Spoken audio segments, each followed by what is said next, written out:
extrêmement important. ñu daal di jógee foofee ca États-Unis dikk li xew ci Iran ak Israël Babacar péril sur l'ordre mondial.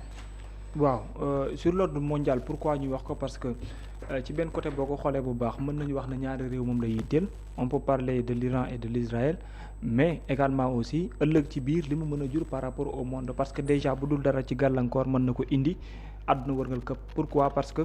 bu ñu fermer seen espace aérien rek déjà beneen affaire nekk na loo xamante ni taxaw na am na lu mën a indi ci ay problème benn bi nga xam ne am na ci mooy actuellement li nga xam ne moo fa nekk di xew mooy ay échange de frappe ak li nga xam moo di ay roquettes ak yeneen ak yeneen diggante Israël ak ñi nga xam daanaka ñoo nekk ñi nga xam ñoom ñoo nekk Iran tey jii nag question bi nga xam daanaka moom moo samp ci yéenekaay yi nga xam ne jot nañ ko xëy mooy par rapport ordre mondial boobu ñi nga xamante ni ñoom la ñu koy dénk te ñu war ci mën a jouer rôle ay lan moo ci nekk tey seen taxawaay rawatina ñi nga xam daanaka ñoo di ONU ñu mel ni dañoo yàccaaral taxaw di seetlu mais ci benn côté également Europe mel ni koo xam ne ci benn côté moom dafa jël parti prenant nekk digganteeg ñi nga xam daanaka ñoo di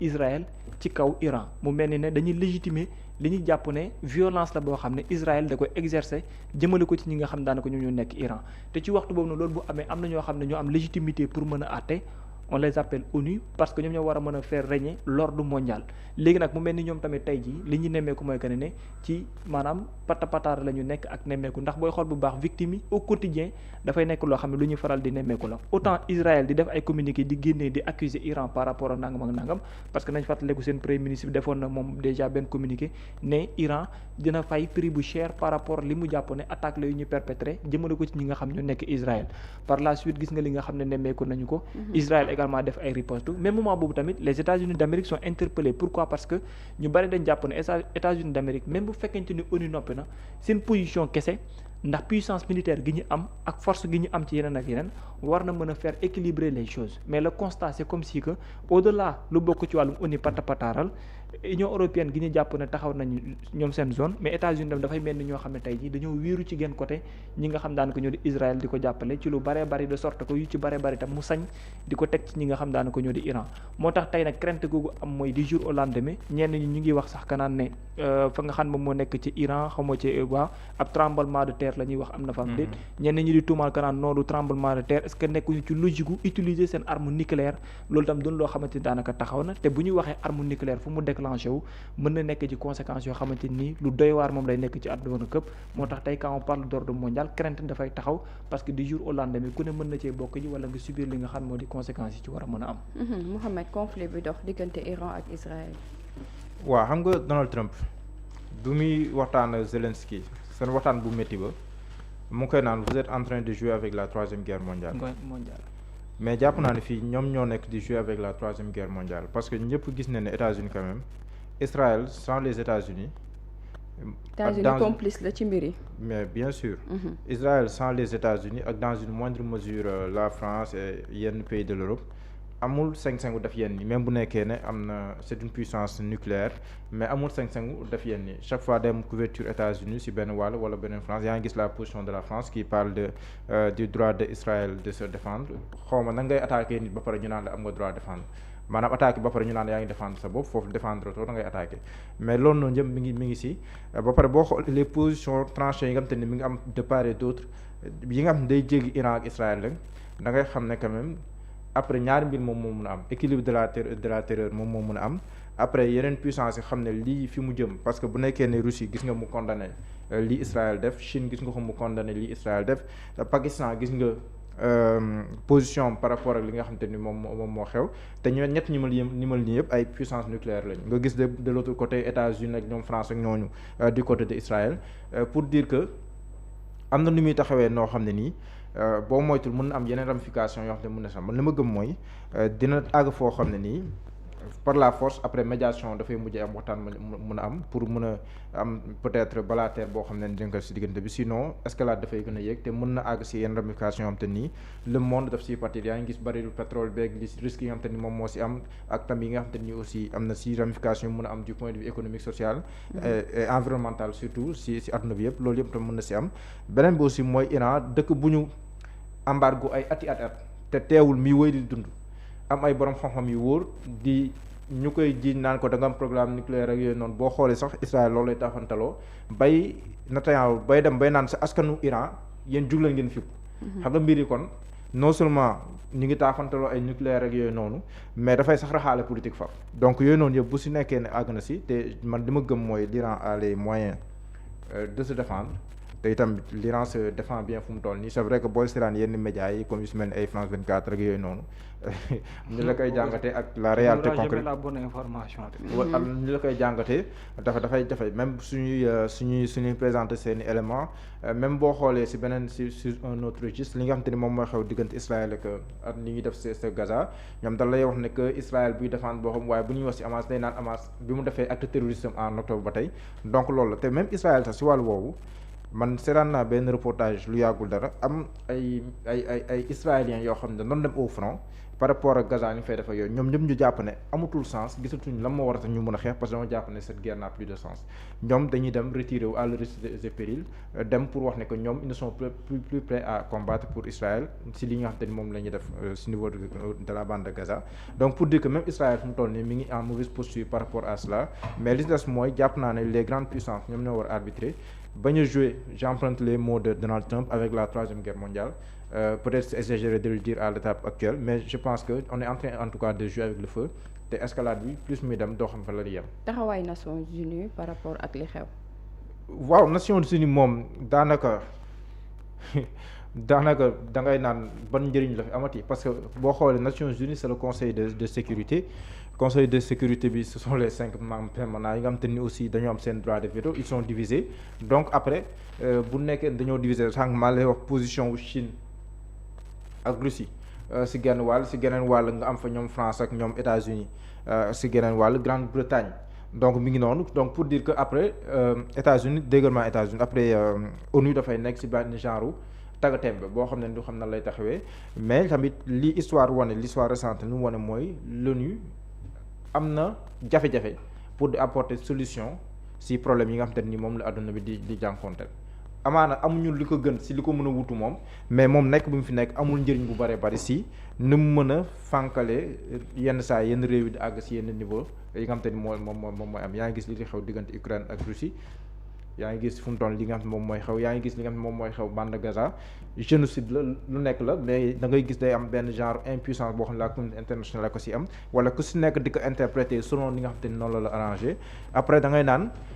le droit international ban sens la amati parce que li Israël def Iran c'est une violation flagrante du droit international te pourtant ñu ngi koy violer allègrement seen yoon na aussi le droit international ban doole la am wala le droit international dañ ko war a imposer rek dëkk yi nga xam te ni amuñu doole dëkk yi nga xam te ni am nañ doole ñoom mën nañoo def lu neex wala mën nga def lu neex am beneen couverture beneen dëkk bu am doole donc finalement c'est cette question là moom ngay posé wu. Babacar. par rapport ak guerre bi ak taxawaayu Nations Unies. waaw non lu bëree bëri ci booy xool également mën nga jàpp ne ay manquement jot na am parce que buñ leen faire régner l'ordre international alors que buñ jàppee ne désordre am na. li ñuy gën a nemmeeku mooy dafa mel ni ca pataaral nga nekkee est-ce que duñu dem sax ba jiñ leen na la yow am nga benn position boo xamante ni jël nga ko bu taxaw bu arrangé wul monde bi ni muy doxee mais pour man gis nga que mu nekk l'Occident que mu nekk au niveau nekk ñoom ñëpp. am na loo xam ne lu récent la rek lu fi am seen position c'était aux yeux de tout le monde. je veux dire li ñuy jàppee ne évasion la gu amoon ci Russie jëm ci wàllum Ukraine. boo xoolee bu baax positionnement googu noonu amoon ci l'Occident jëmale ko ci Russie rek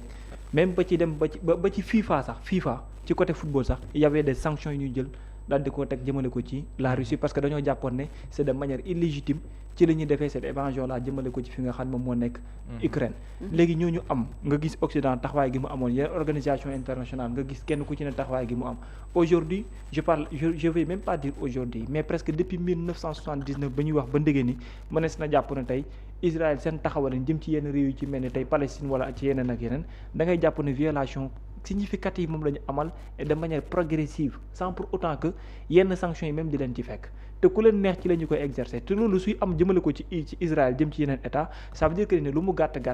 am na benn soutien wala lu ñu koy xalal yoon ne ko ne bu la neexee doxalal nii moo tax mu dem ba ku mën a fekk ab réew mu juddu nga créé wu ci biir réew mi ba naan ko réew mi foofu dootoo fi nekkati yow kon jàpp nga ne kooku dans le monde am na certitude goo xam ne jox nañ ko moom mu jàpp ne légitimité gu mu war a mën doxee la et loolu ça date presque même des dizaines des centaines d'années yoo xamante ni am na Israël jàpp ne loolu légitimité la aujourd'hui ñu ngi wax ay waxu ne Iran la moom ak Palestine gis nga fu mu toll mu ngi mel ni lu ñu fàtte te pourtant ñu ngi continuer seen ñaawteef yi di ko fa def ba ndigi ne taxawaay gi war a mën a am diggante ONU ak ñeneen defuñu ko mais ñu ngi cay tegaat leneen léegi nag su paree fii dem jubali fii jógewaat fii dem jubaliwaat fële et loolu suy am dans un monde am ñoo xam ne teg nañ ñu ne ñoo war a faire régner l'ordre mondial mais désordre yooyu soo koy gis dafa am taxawaay goo war a mën a indi mais lii du bett kenn parce que ku àdduwul ci ni mu waree diggante Israël ak Palestine ci la fay xew mais leneen bu amee tamit même position bi moom nga mën a teg par contre les États-Unis d'Amérique on en parle man côté boobu sax dama jàpp ne est-ce que réellement jar na ko parce que lu neex États-Unis d'Amérique neex na ONU lu neex ONU neex na États-Unis d'Amérique parce que boo koy xool ci benn côté aussi noonu la demee autant nga gis ñi génne ay communiqué fumiste yooyu noonu ñoom États-Unis d'Amérique di wane ne oui wane là parce que ñoom seen ay intérêt wala seen ay nit la di jéem a protéger ci benn côté mais en réalité aussi dafay mel ni ne am na lu ñuy jëf lu bokkul ak li nga xam ne moom mooy feeñ et je pense que ni dans ce sens là tamit li war a mën a feeñ ba feeñ mooy les états yi nga xam ne am nañu puissance te bokk même idéologie laaj na ko léeg-léeg bu ñu tolloo ci situation yi mel nii li mu gàtt kenn ku ne war a mën a soutenir sa morom mooy hausser le ton au minimum parler et à un certain moment s'il le faut aussi réagir de manière musculée mais bien sûr mais bu fekkee Nations Unies moom dafa incapable pour régner li nga xam ne moo di ordre international bi kan moo war a nekk ci li nga xam ne moo di place am non xam nga fi mu toll nii tôt ou tard ci table de négociation la ñuy mujjiti mais balaa ñu yegg ci table de négociation dina fekk kenn ku nekk li mu doon wut moom mu am ko tey ay intérêt lay nekk ci yenn réew yi tey ka nga gis Iran ak Israël nekk ci ay problème parce que problème jëm ci wàllum ay pétrole ñu ngi koy wax ak yooyu noonu mën nga jékki-jékki fii peu de temps baril bi mën na nekk loo xam ne dafay yéeg bu yéegee léegi intérêt kan ak kan lay nekk ji am na ñoo xamante ni tey autant baril baa ngi yéeg mu nekk seen intérêt seen yoon nekkul ci xeex bi dañ naan na continuer en attendant que man may écouler li ma am te nga xam ne su ma ko jaayee sama intérêt parce que Proche-Orient bi ñun ñëpp xam nañu jëm ci wàllu pétrole ni mu fay mel su lépp gàllankooree dara demul dara dikkul ñeneen ñoo ciy profité waat am na ñoo xamante ni daanaka tey bu ñu demee nag ba sonn wala ba jeexal doyal nañu ñu ne laa nag il est temps pour que ñu toogaat sur la table waxtaan et en ce moment là ci ngay gisaat ONU commencé waat pekes yi parce que lu mu gàtt ay ensemble ñoom ñoo ko ëmb ci seen biir te tant que joxuñu leen ordre wala ñu ne leen doxale leen nii boo xoolee bu baax aussi ci tànku seetaan kese moom la ñu ne ci monde boobu noonu moom la ñu toll actuellement nii aussi seetaan gi moo bari fuuf parce que y a beaucoup d'intérêt derrière aussi Nations Unies ñoom ils ne sont plus garants lu jëm ci wàllum ordre international kan moo war a mën a taxawaay boobu mooy li ma lay wax rek mooy li ma tuddee l'équilibre de la terreur mooy après. risque yi day bari tamit. non day bari moom mais. waaw xam nga instant yi fii. te instant boobu sax amul benn kuréel bu mën a téye kenn. te foofu lañ toll léegi. waaw te foofu lañ toll mais dinañ dem ba après day dem ba xoo xam ne ni même les grandes puissances ak yooyu noonu elles vont se sentir menacées ba nga xam ne ni wala nu jàpp ne. fi mu jëm baaxul après ñoom ñooy mujjee siffler la fin de la récréation foofu noonu la ñuy kii mais balaa ñu fay àgg nag dégâts yi mën a bëri te day fekk ne loo xam ne ni mën nañ koo gàttandu xam nga maa ngi lire sax l'ambassadeur de l'Iran aussi au Sénégal muy wax kam na Sénégal mi ngi xaar ci Sénégal mu condamné vigoureusement attaque bi nga xam te ni moom la leen Israël attaqué. Bon qu'est-ce que tu en penses par rapport à ces propos. waaw xam nga position Sénégal moom ci ay conflit moom. ñëpp xam nañ ko conflit Sénégal moom position voie diplomatique am moom mooy ay médiation ak yor pusam di ñëw lu gën a mën a taxawee que di jël parti wala di nangam mais tam benn instant conflit bi nii j'ai envie de dire lii Thierno Diop doon wax xolum tan day jéggi mbeddu melentaan waaw xolum tan day jéggi mbeddu melentaan waaw mooy li fi nekk nii maanaam fu mu toll day doon yenn saa yenn enjeu yoo xam ne nii booy xool positionnement diplomatique bu Sénégal taxawee si taxawaayu yor sa puso di ñëw médiation mooy gën a ëpp njëriñ pour moom que di ne Babacar Kébé laa àndal wala Asolo laa àndal parce que enjeu yi jëfi ji obligatoire waaw parce que enjeu dafay gën a kawe moom baatam wala fi nga xam moo la toll parce que tamit réew ku nekk sa tolluwaay aussi ak situation bi li nga xam te ni aussi moom lay laaj saa su ne donc je pense que c'est la situation mais le Sénégal a toujours joué un rôle important te def naa ne le président Diomaye si li nga xam te ni mën na ko si aussi mu ngi koy def si suuf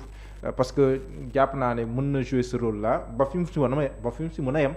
ba fi mu si mën a yem parce que lii nag ay enjeux yu kawe la yoo xam ne nii nekkul ay kii il y a des limites waaw mais même yeneen réew yi même yeneen réew yi parce que boo xoolee même ay États-Unis France ku si nekk sa intérêt nga siy wax ku si nekk sa intérêt nga siy waxee parce que Macron mii kii di attaqué kii mun naa la am nga défendre sa bopp xam nga loolooy wét di nasu bi moo tax yaa ngi gis ay opposants yu mel ni Jean-Luc Mélenchon ñu ngi jël son contre-pied ak yooyu noonu mais pour dire que enjeu yi moom moo toll foofu donc enjeu yi bu tollee foofu nag réew bu nekk da ngay xool ni ngay taxawee mais je pense que Sénégal dina xool la meilleure posture bu mu si mën a adopté mais surtout aussi par rapport li xew Palestine defe naa sax loolu moom mooy gën a intéressé le Sénégal parce que Sénégal dafa yàgg jouer un rôle déterminant dans ce sens là et gëm naa ne parce que am na ndaje sax boo xam ne waroon nañ ko def au niveau des Nations Unies bu juwul antu mais gëm naa ne foofu moom le Sénégal dina si jouer rôle bu am solo moom la si jouer parce que le président Diomaye waxoon na ko si tribune Nations Unies et puis Sénégal am na légitimité bu quand même foofu mu jouer ce rôle parce que c'est historique depuis président Senghor ba tey mais bu dul loolu daal leneen ni moom waaw non cër la rek cër la boo xam ne am nga ko à travers les nations et peut-être légitimité bi nga am mooy waxtaan wala di woote sur la table ci sens boobu lay demee mooy manière diplomatique loolu rek nga mën a kii moom mais ambassade bi moom leneen la gis de bu Iran bi waaw non loolu waxin la rek maanaam maa ngi woo Sénégal mu kii loolu moom bi mu koy wax sax moom diplomate bi mu doon moo tax mu moom xam na sax moom il va comprendre la position du Sénégal daf koy wax nii rek mais moom gëm naa dans son fort intérieur il comprend la position du Sénégal waaw une manière de répondre une manière d'agir waaw ça ne peut que être de manière diplomatique mais voilà foofu rek la mën a yem waaw diplomatie bu suuf seddee lañ koy bay jërëjëf suba ak jaam incha allah Babacar wala ci kanam tuuti ak tolluwaay waaw ba kanam tuuti tolluwaay ak incha allah bu ngoonee à partir de 21h dina am na beneen waxtaan beneen jëmm bu ñuy